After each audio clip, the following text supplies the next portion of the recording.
Bom, o romantismo é um movimento artístico e cultural que privilegia as emoções, né? Artístico e cultural no sentido de que ele vem logo após as ideias clássicas, né? Lembrem lá da aula passada, o barroco ele trouxe toda aquela dualidade entre o homem, os estudos do homem, os estudos da ciência e os estudos da alma, que seriam os estudos religiosos, né?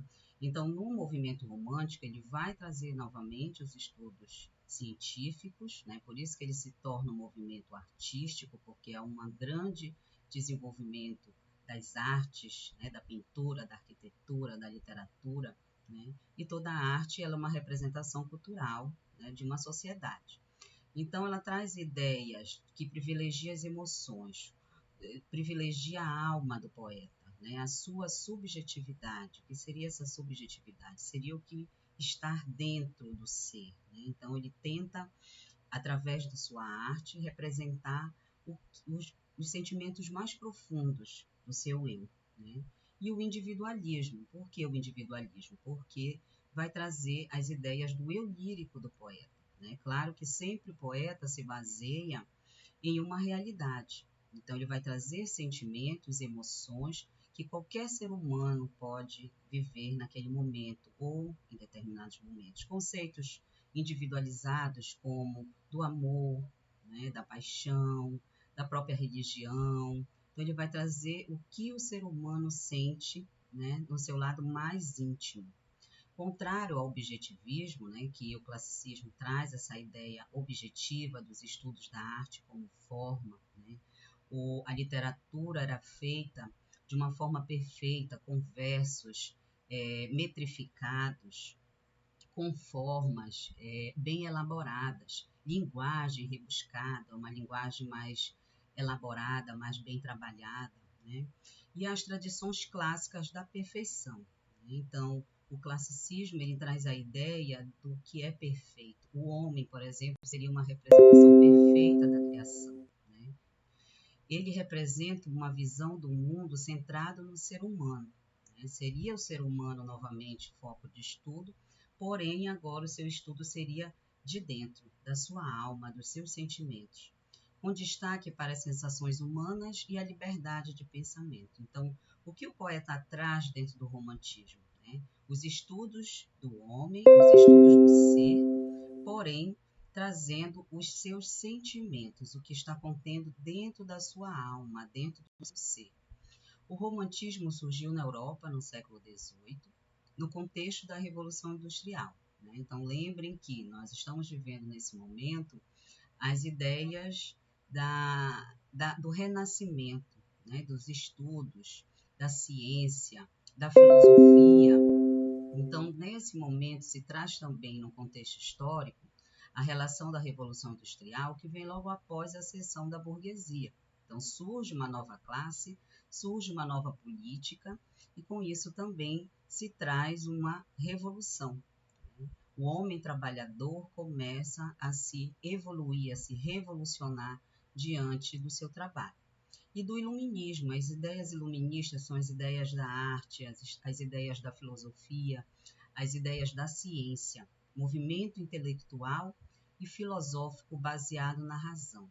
Então, novamente, nós vamos perceber dentro do romantismo uma certa dualidade, né? Porque assim como o homem vive um movimento de estudo, de intelecto, ele também vai entrar numa contradição de emoção. Ele dura, o romantismo, até meados do século XIX, quando começa o realismo. Então, no contexto histórico do romantismo, nós temos a Revolução Industrial e as ideias iluministas, as ideias dos novos estudos, né, os estudos da arte e da filosofia. Então, com a Revolução Francesa, a classe burguesa subiu ao poder. Né? Então, lembrem que na aula passada nós falamos do contexto histórico do Barroco, né, que traz esse caráter do renascimento. E junto a essa política, traz a Revolução Francesa junto à Revolução Industrial. Né? Então, a burguesia, que até então eram pequenos proprietários, pequenos proletariados, se torna agora uma grande classe, como se fosse a classe alta, né, que entra em contradição com a Igreja, que era a maior detentora de poder. A partir de então, passou a influenciar a economia e a política e os rumos da França. Assim, a diminuição do poder da aristocracia atingia toda a Europa. Então, o contexto histórico nesse momento, principalmente na Europa, trata-se dessa ascensão da burguesia, essa nova classe social que surge, contra o poderio da igreja e a aristocracia, que são que a política da nobreza, dos reis, das rainhas. Né? Tanto a Europa quanto o continente americano passaram a valorizar um regime democrático não monárquico. Né? Então, agora o homem é livre para trabalhar, livre nas suas ideias, livre nos seus estudos, né? Não estar mais apenas envolvido a um poder monárquico, a um poder de um rei ou poder da igreja. A ideia de um monarca, detentor de um poder divino, sobre seus servos ficou ultrapassada. Então, aquela ideia religiosa que nós vimos no Barroco, ela acaba começando a se enfraquecer com as novas ideias iluministas, com as novas ideias da revolução, com as novas ideias do estudo da ciência.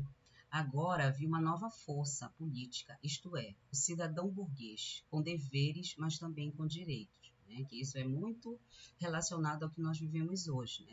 Nós não vivemos uma monarquia, mas nós vivemos essa política, né, dos direitos e dos deveres. Né? O homem trabalha, a pessoa trabalha, ganha o seu salário, ela tem o direito de viver, o direito de trabalhar, mas também ela tem determinados poderes. Então, essa é a característica política que vive o mundo, né, principalmente a Europa. Entre 1799 e 1815, Napoleão Bonaparte realizou a expansão do Império Francês. Então, ainda nesse momento, há uma grande invasão, né, diante dos outros povos. Lembra lá na Grécia, né, que um dos estopins da guerra da Ilíada seria essa louvação aos novos territórios, às novas conquistas territoriais. E também ainda se tem essa expansão, né, a expansão do império, a expansão marítima, por exemplo. Assim, invadiam alguns países, como a Alemanha e Portugal, dominando-as. Né? Tais conquistas, Napoleão acabou fortalecendo um sentimento de nacionalidade nos territórios ocupados. Então, a partir do momento que essa expansão, essa dominação chega, eles se colocam, eles se impõem e traz uma ideia de nação, né, de nacionalidade. Dessa forma, o romantismo nasceu, não só influenciado pela ideia de liberdade francesa e estadunidense, mas também pelo nacionalismo alemão. Né? Então, nesse momento, as nações começam a ter a ideia do que seria o seu lugar. Né? Então, começa a se ter uma sensação de nacionalismo. Né? Muito forte influência inglesa, por exemplo. Os ingleses, nesse momento, já têm a sua liberdade, a sua expansão. Já a França e a Alemanha, elas já começam ainda a ser invadidas, né? E a partir dessas invasões, elas começam a lutar, né? Lutar contra essas invasões e começa a se ter esse sentimento de sua nação. Né? Assim como um exemplo do Brasil, quando o Brasil é invadido pelos portugueses ou pelas outras nações, né? O povo começa a ter essa ideia de nação, que seria essa nação brasileira, né? Sofre influência de outras nações ou ela tem a sua própria representação. Então, em se tratando do nosso estudo, que são os estudos da literatura, então o romantismo é uma estética literária com as bases do sentimentalismo romântico e do escapismo, né? O sentimentalismo, que eu havia dito anteriormente, seria esse sentimento de dentro do homem, o sentimento do ser, o sentimento da alma, né? E do escapismo. O que seria o escapismo? Escapar dessa realidade. Então, em alguns poemas vocês vão ver o escapismo sendo uma forma, vamos dizer, de suicídio seria o escapar dessa realidade. Fugir para a natureza seria um escapar da realidade. Né? O isolamento seria um escapar da realidade. Né? Então, é como se ele precisasse viver nesse interior, né? para tentar se compreender os seus sentimentos. Então, uma das formas de escapismo mais conhecidas no mundo foi o suicídio, que foram estabelecidas pelo romance O Sofrimento do Jovem Werther, de Goethe. Né? Foi uma obra que teve uma grande repercussão no mundo, né? Porque muitos leitores, né, através dessa obra, se suicidaram, né, como uma forma de escapar dessa realidade. Então, foi uma obra que teve muita repercussão, muito burburinho, devido a essa característica do escapismo, né, publicado na Alemanha. Na Inglaterra, o romantismo se manifesta pelos primeiros anos do século XIX, com destaque para a poesia ultrarromântica de Lord Byron e para o romance histórico Evanhoë, de Walter Scott. Então, quer dizer, o romantismo, ele vai trazer, o romantismo universal, esses principais representantes, né? E também nós temos, conhecido na França, como Victor Hugo, né? Victor Hugo foi um poeta que vai influenciar as outras gerações românticas ou as outras nações românticas, né? A maioria das obras literárias, elas foram romances, né?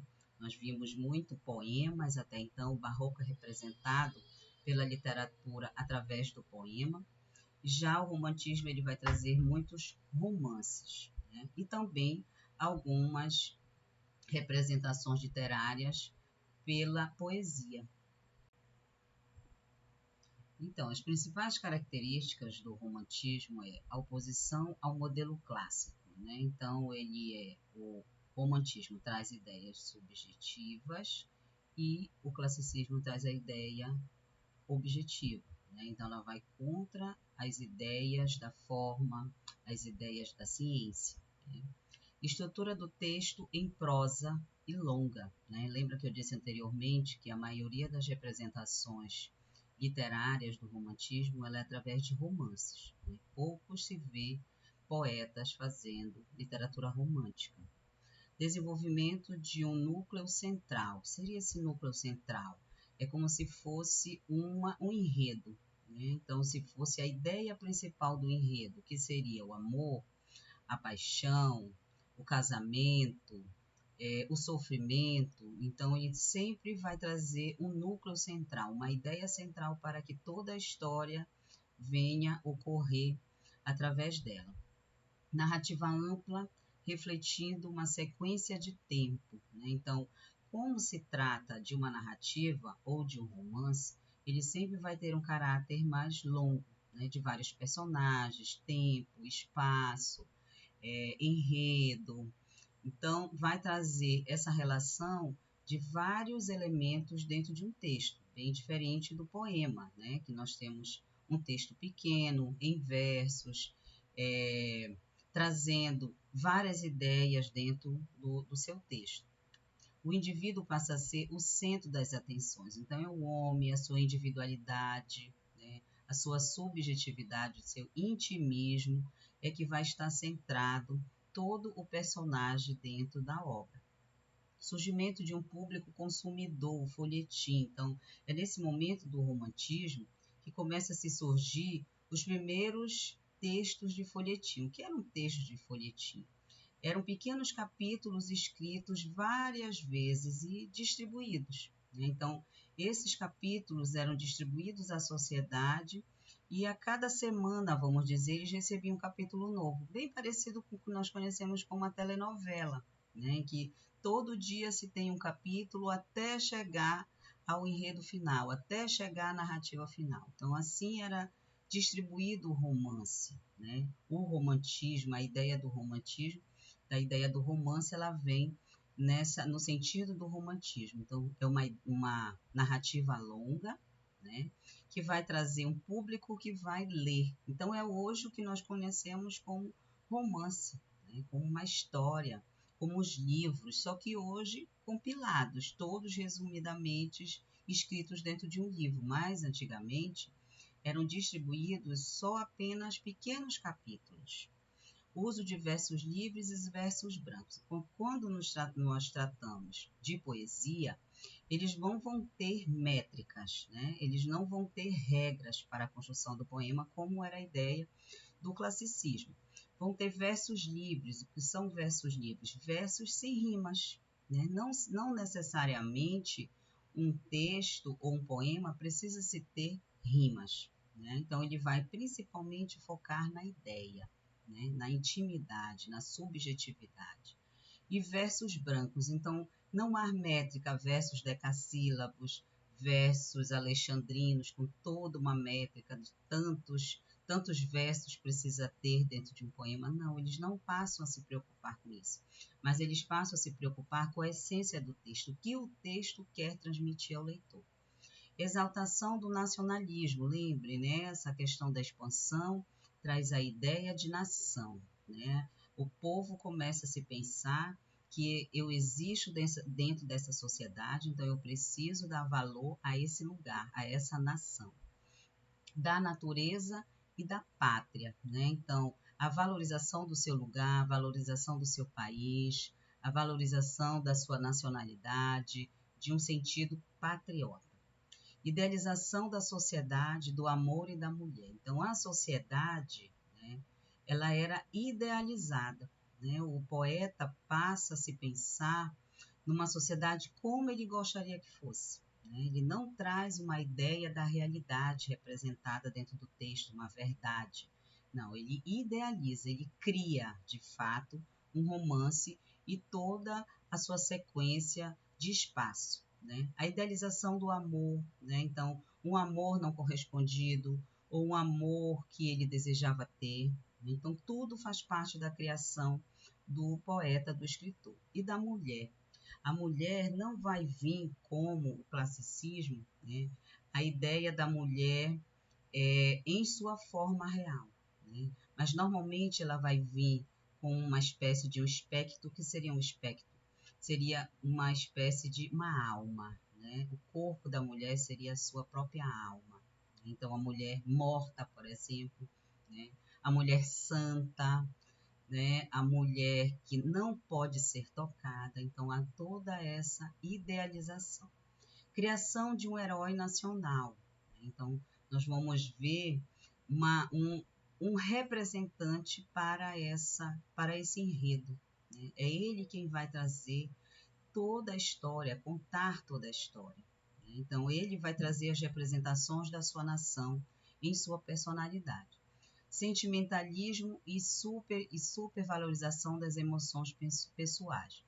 Então, o sentimento do eu, o sentimento das emoções, o sentimento mais profundo do eu lírico do poeta é que ele vai trazer, né? Todas essas sensações, essas emoções que nós não sabemos explicar, ele vai tentar explicar através do poema. Subjetivismo e egocentrismo. Então, o subjetivismo são as ideias subjetivas, né? Ideias do pensamento, né? Que elas não trazem algo racional, mas emocional.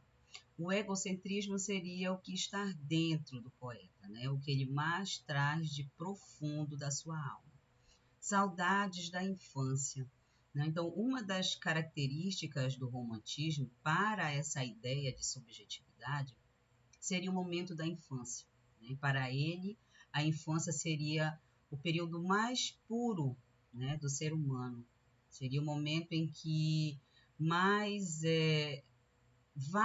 valorizado do ser humano seria a infância. Não se tem preocupações, né? Se imagina tudo, se idealiza, se cria, né? Sem muitas expectativas, bem diferente da fase adulta, né? E a fuga da realidade, aquilo que nós já vimos falado sobre o escapismo, né? Então, para se fugir dessa realidade, desse lugar em que vivemos, desse país ou dessa cidade, ele idealiza lugares, né? Muitas vezes são representados pelo próprio cemitério, desculpa, são representados pelo próprio corpo, né? A alma do ser humano. Então, aqui eu trago um exemplo da poesia de Victor Hugo, né? Que é um representante da literatura universal do romantismo francês. E ele nos diz em seu texto: O corpo humano é talvez uma simples aparência, escondendo a nossa realidade e condenando-se sobre a nossa luz ou sobre a nossa sombra. A realidade é a alma. A bem dizer, o rosto é uma máscara. O verdadeiro homem é o que está dentro do homem. Mas de uma surpresa haveria se pudesse vê-lo agachado e escondido debaixo da ilusão de se chamar. Comum é ver no ente exterior o ente real. Então, resumidamente, o que o poeta quer dizer com esse texto, né, é que o corpo, esse corpo que nos representa, ele não importa. Né? É como se o que se importa de verdade é o que está dentro do nosso corpo. Né? Por isso que tem aqueles ditos de que o que importa não é a aparência física, né? Mas são os seus sentimentos, o seu caráter, a sua honestidade, o que você carrega de personalidade. Então, esse é o que ele quis dizer, o verdadeiro homem é o que está dentro do homem. Né? Então, essa alma, esse ser que está dentro dele, que habita dentro dele, é o que importa. Né? Então, você pode ter o corpo mais bonito, o cabelo mais bonito, a maquiagem perfeita, mas o que adianta toda essa perfeição se você não tem o principal, que é um caráter, né? Que é o amor, que é a compaixão, né? Que são esses sentimentos e essas essências do ser humano que o fazem de fato ser valorizado. Né? Não é só o elemento externo, né? Claro que o elemento externo ele é importante, a aparência é importante, o corpo da gente é importante, mas o que mais precisa ser trabalhado é realmente a essência do ser. Por isso que ele diz o corpo humano é talvez uma simples aparência, né? O rosto é uma máscara, isso é verdade. Quantos de nós não usamos máscaras, né? Usamos máscaras para ir à escola trabalhar, usamos máscaras dentro de casa, né? Usamos máscaras para ir namorar, né? Então, são várias representações, na verdade, que nós fazemos de um só ser, né? E essa essência ela vai aparecer com o tempo, né? O que você é de verdade, né? O que realmente você traz dentro de si, né? Todas as suas heranças culturais, artísticas, vão prevalecer dentro de si. Né? Então, para o poeta romântico, né, ele vai trazer sempre essa essência da subjetividade e da emoção. E o escapismo do ser humano pelo corpo, né, pela alma, uma forma de escapar da realidade é se olhando para dentro, né, é se dando valor para dentro. Então, com isso, nós encerramos a nossa aula. Um prazer, muito obrigada e até a próxima.